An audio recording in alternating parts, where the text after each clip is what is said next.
afternoon. Welcome to another episode of Shift Change, the Connected Worker webinar series brought to you by Dozuki. Today's topic is don't put the cart before the horse. So let's jump right in. Most of manufacturing is experiencing several factors: retiring employees, high turnover, challenges recruiting new employees, and then a workforce that learns and interacts differently. So these are the headwinds, and they're pushing companies to adopt digital solutions that give employees access. They need access to digital knowledge, digital learning solutions, digital workflow, digital collaboration. But all of the challenge isn't finding the platform vendor. The challenge is mapping out a path to implement it and drive adoption. So today's episode, we have Dozuki VP of Product, Alan Yeung, and CEO Jerry Dolinsky. They're literally going to frame it for you because we'll talk about how purchasing a fixer-upper house is just like implementing a connected worker platform, because the two are very similar. So, gentlemen, take it away. Thanks, Scott. I like the comparison of a fixer-upper and putting in a connected worker system. I tell you, personally, I'd be horrible at a fixer-upper project, right? I'd come in and I get the vision and I just want it done. So I'm probably not the best to do a comparison of it. But Alan, rumor has it that you've purchased a fixer-up. So maybe kind of talk about before we dig into manufacturing. Talk about that concept and we'll relate it back into why it's similar to my connected worker solution. Yeah, I mean, I think when we were talking about the topic for this webinar, I thought it drew on a parallel. So to kind of the story here is that, my wife and I were originally living in a two-bedroom condo, and then we have started having kids, two young kids, and then we're looking for a new home. Obviously, the housing market as it is, it's quite tough to build, buy a huge house. So we bought a fixer upper. We came in, it's in the right area. Like, so basically, location. So that's the main important thing. But obviously, the house is not quite right. The places, the bedrooms are a little bit small, the bathrooms are a little bit small, the kitchen is all out of date. So yeah, it was a large undertaking when we came in, like, wow, like it's just so overwhelming of the things that we would have to do. But we really love the location, love the placement, love the neighborhoods. But that's kind of the background of it. Wow. I tell you what, if I tackle that, I think it'd be 50-50 that my marriage would survive. Maybe even less. 20% odds that I'd still be married underneath that. So, when you go into it, where I think you mentioned you didn't like the bathrooms, you didn't like the bedrooms, you probably didn't like anything. So, like, when you look at that, how do you frame up how do you go about it? What's your decision process? Yeah, I mean, I think the challenge here is that you have so many different things to do, and you have limited resources, right? Limited resources in terms of the capital to actually, renovate these places, the time, and also, as you mentioned, Jerry, the limited amount of compassion that your significant others and your kids may give you to take on the project itself. So really, then the first thing that we're looking at is, okay, well, what is the priority? And then when you look at like a family like us with two young kids, we had a bathroom that was quite small, one sink, and then a standing shower. And really, in terms of, you look at, from me, I have a manufacturing background. I'm like, okay, what is the ROI that we want to get really and focusing on the bathroom itself? So, well, if I can expand the sink from one sink to two sinks, now I can brush both kids' teeth at the same time, get them ready at the same time, so that doubles my throughput for the kids. And then again, so that's kind of from an efficiency standpoint. And if I look at the shower, really, for young kids, a standing shower is not going to work, right? So we had to convert it to a tub in terms of looking at it from a safety standpoint. So that's kind of the first thing that we looked at fixing is that, okay, well, let's get that addressed so that we can, increase the quality of life. We don't need to wait for one person to be ready for the next one to kind of come in. So that was kind of the immediate pain point that we looked at. And again, these are all the design considerations that I talked about, right? One sink versus two sink, tub versus shower. And then obviously then, we had another bathroom as well. So then everyone was cramming into that. So that's a process change as well, so that everyone had to use the other bathroom as we were renovating this other one as well. So we made sure that, we kind of stacked schedules up properly as it was as the new bathroom was being renovated. So that's whole coordination effort. So we had like a multi-phase plan on all the different rooms that we're going to renovate and tackle based on like the highest pain and then the ROI, and then kind of moving that across the different areas of the house.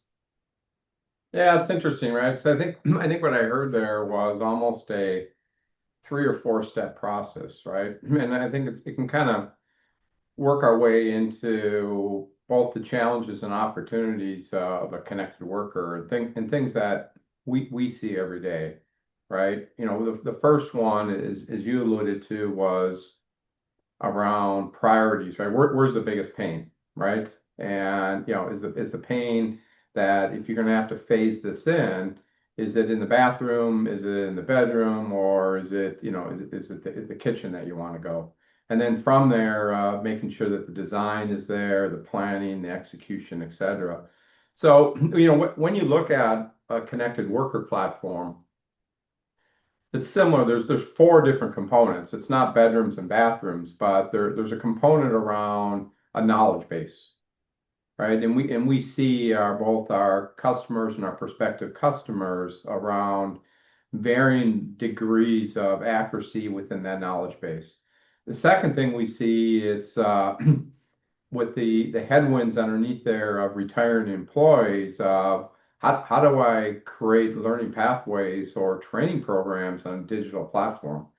And then they move on to how do I move into workflow? How do I move into collaboration?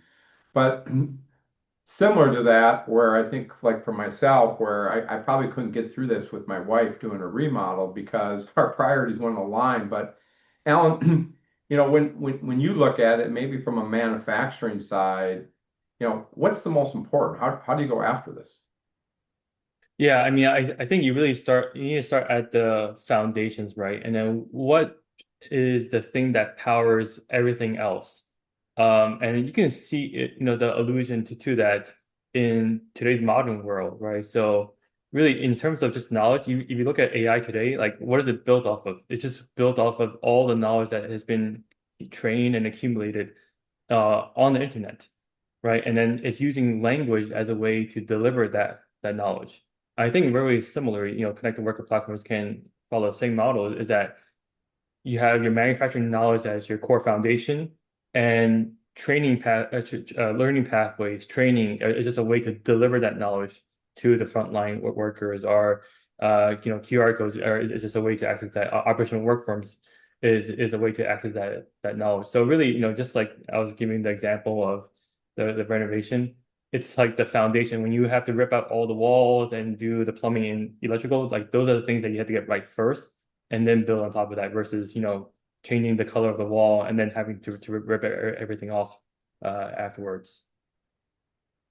Yeah, so when you look at that, maybe back into some of your manufacturing experience of connected worker or not, or any solution, you know, where did you see where biting off too much versus selecting the right amount was either successful or unsuccessful?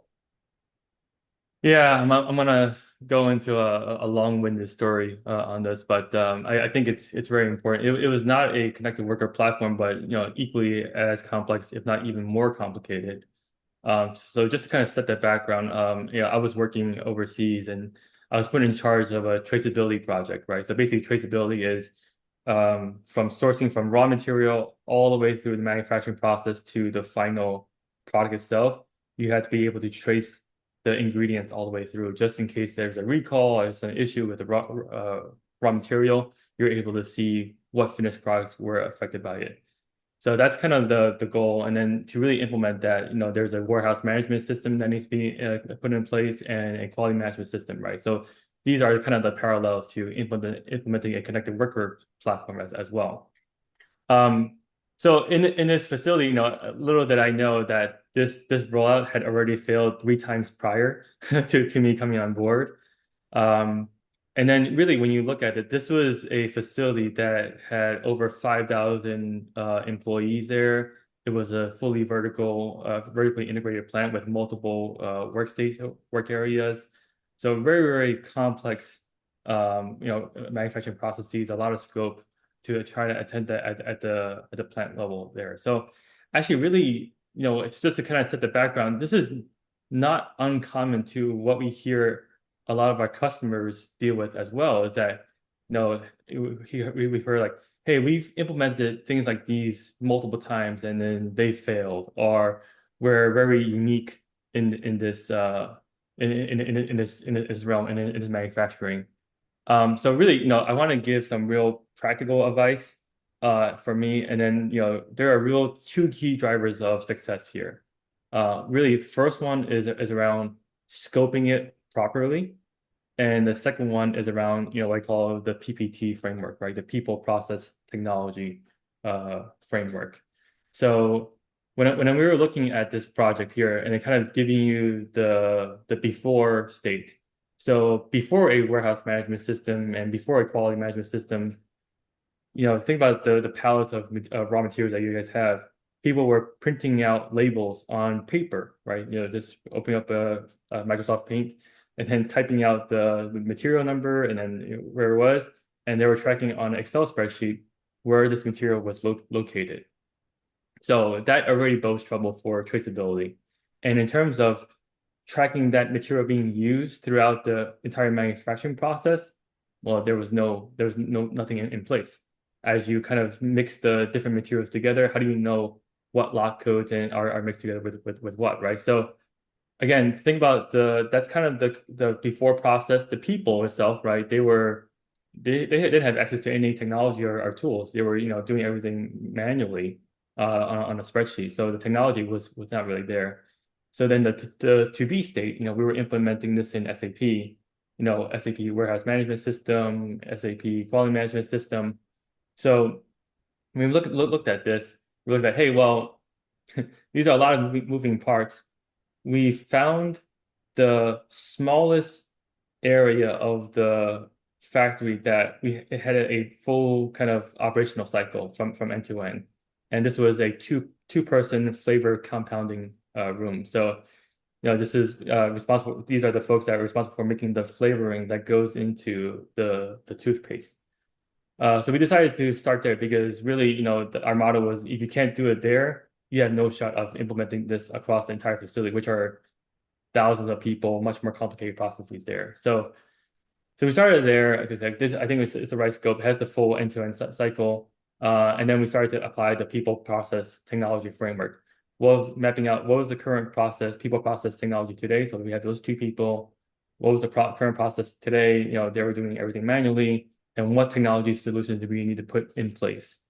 And then from there, we engaged with them, kind of brought them aboard, had their feedback on like, what are you doing today? What are the pain points? Like, well, I don't want to write out labels. I just wanted to, print out a barcode and I stick it on the raw material itself and then scan it along the way.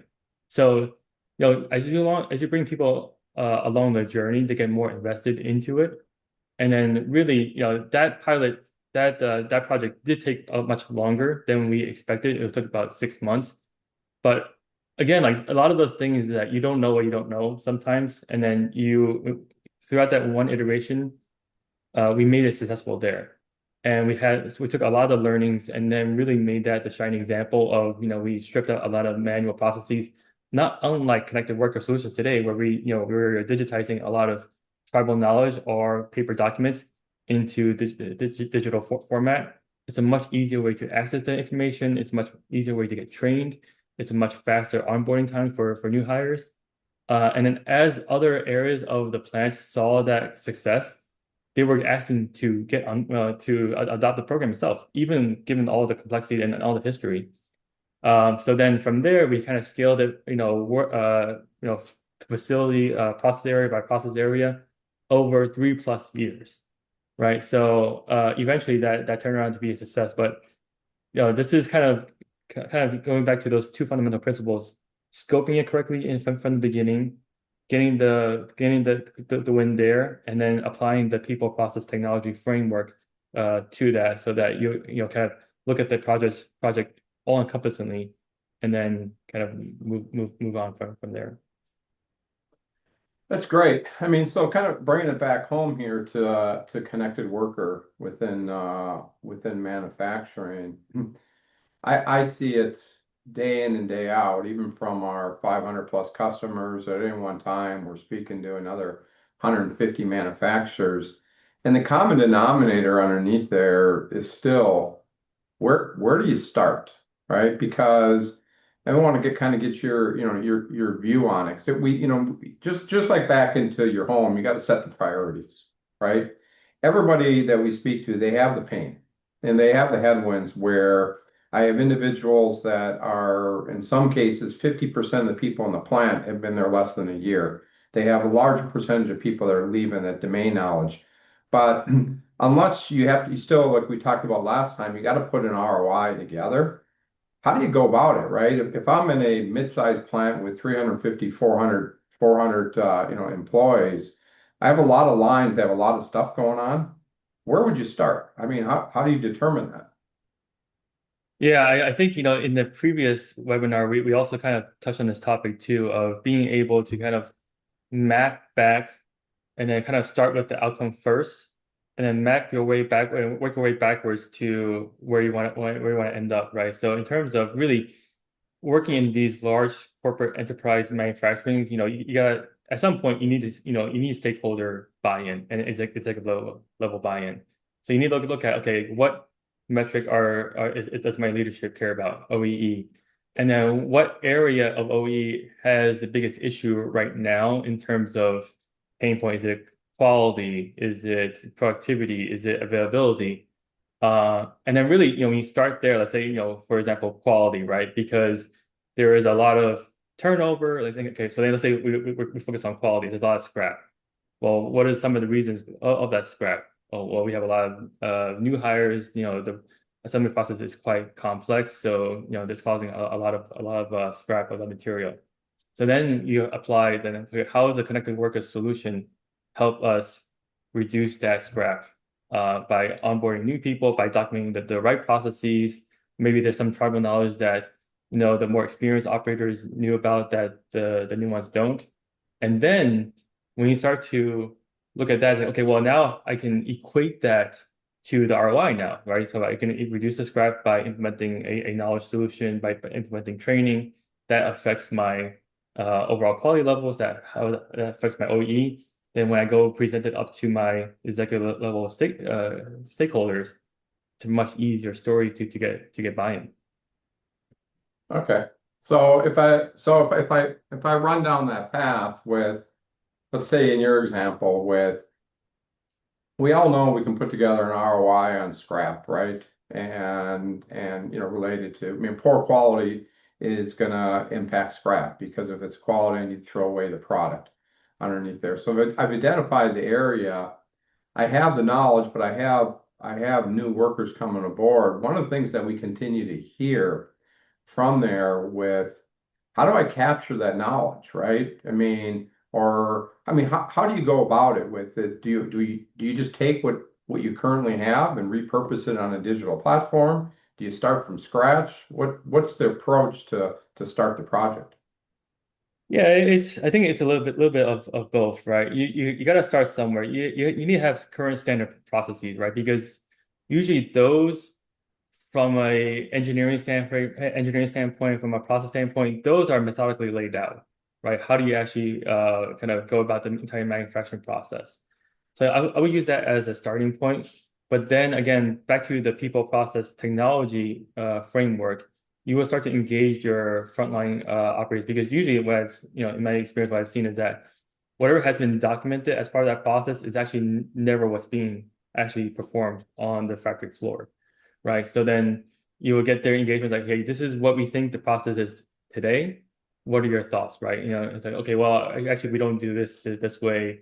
There's a more efficient way to do this, and kind of get that spirit of continuous improvement in there, so that they get buy-in into the solution. They're able to contribute to it, and that creates a much more sustaining model than anything else. Got it. Got it. So if I continue down this path with, okay, I've identified the ROI, I've got an approach of how I'm gonna improve underneath there. How do you phase it in? I'm going back to the beginning where we started out with this house remodel. I'm impatient. I just want it done, right? So I can sit here as a CEO that says, okay, those are just a bunch of problems. I want a solution. The solution to me was I want the connected worker platform, meaning I want digital knowledge. I want people learning in a digital way. I want them to collaborate for continuous improvement. I want to get rid of all these paper checklists out there. How do you go about it? I mean, is it just all a bunch of pilots, or is there a rhyme or reason and a path to get there? Yeah, I mean this is like I said, going back to scoping, this is where a lot of folks get stuck in what's called this pilot purgatory, where you try to scale too far out and then you lose control of all the variables that you are able to manage yourself, right? You as the connected worker platform champion, like you need to be able to, number one, demonstrate and show the value, and then create a program that scales beyond that. But the first part is really, being able to show the value first.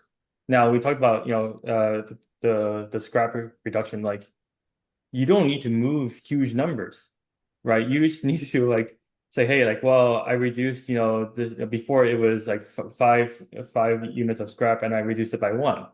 Well, okay, that's incremental improvement that you can see, and then you can make sure that you attribute it to the knowledge capture and the training piece.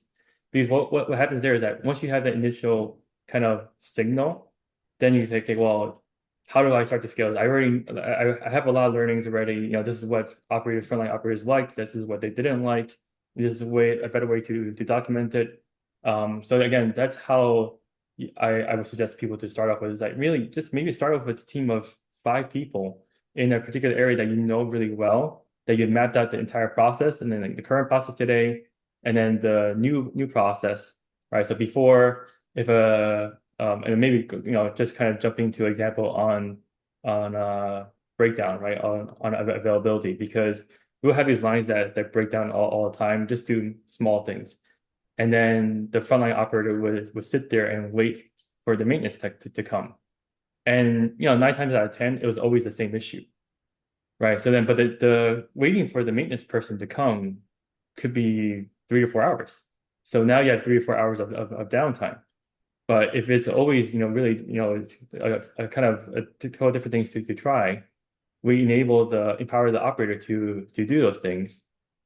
9 times out of 10, you can get the line back and fix it, and then you show those wins. And really, that's how I think you can really start one line, one piece of equipment that breaks down often for this particular reason, and then that's kind of where you start. That's good. Yeah, I know we're close to running out of time here, but I want to ask just another question around it. And look, when you fix up your house, it's you, your wife, and I'm sure the kids have some level of say, right? And recommendations, right? And even if you went to your traceability, it's a large scale where I'm sure there's a lot of people. If I look at a connected worker, what's needed from to support, right? I've identified the ROI. I've come up with a design and a plan of what I want to do. I have a project roadmap, but is it really just 4 or 5 people, or what about the plant manager? What about the head of supply chain? Who needs visibility, and where do you need support from for these projects? Yeah, like I said, I think for a lot of folks that again, we're working in a corporate, that has to be part of the overall plan itself, right? You need to have a plan with executive stakeholder buy-in, communicate the ROI and metrics. Really, when you look at this, I can say for me, and it's sometimes difficult for folks, but like going back to the the remodeling example, I generally have a idea of what I want the house to look like, right? And then many people do, like they have the ideal design sense. We need to kind of curate that skill for digital systems as well. You need to be able to imagine the future of what if I implement this connected worker solution, what would the future look like? How will people be interacting with systems? How will we be better than today? And I think the main thing for a lot of folks to develop is, again, it's a skill, is to be able to communicate that to the executive level stakeholders, and then have them buy into the vision. Otherwise, it's you're handling a lot of tactical things, and you're saying, okay, hey, I'm doing a pilot here, we're improving this. It's and executives are very busy all the time. They're like, well, they have a very hard time connecting this to the larger picture, right? For example, like I'm putting out this design in my bathroom, but actually that's the overall theme for the entire house. Like that's kind of like the overall feeling for the entire house. Like it's a more modern, simplistic type of theme, and that's just scaled throughout the entire house. So then that helps them kind of buy into, okay, oh, I see how this will work. I see how this one little area can scale across the other work areas, and I see the ROI in that. So I think that's kind of a skill set that a lot of folks, it just can develop over time. You gotta pitch it in front of the executive level of stakeholdership, but I also developed that kind of skill set to have that vision of like, hey, this is where I see things going. Right. Yeah, I mean, I think Scott kind of started out. We use this term, put the cart before the horse, right? Or I'm sorry, the horse before the cart underneath there.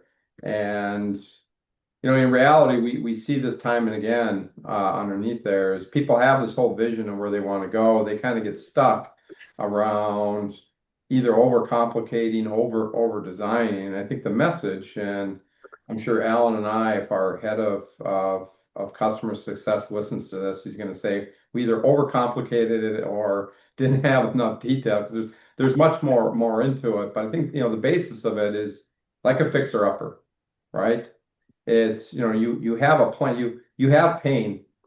You and your wife had pain underneath there. It says, look, I wanted to be in a house. I wanted to get out of a condo. We knew what the pain is going to be, and you've come up with a plan. And that plan is that these systems don't go in overnight, right? But they can start providing value very, very, very quickly in certain different areas, and then rolling that plan up from there. Yeah, well said. I think Alan said the ROI of the bathroom. I don't think I'll ever think about the bathroom the same way again. So we appreciate your insight and expertise, Jerry and Alan. And thanks everyone for tuning in to another edition of Shift Change. Don't miss our next episode. Coming soon, we'll be tackling training old school versus new school. Find out next month on Shift Change with Dozuki. Until then, goodbye, everybody. See you next month. Bye-bye.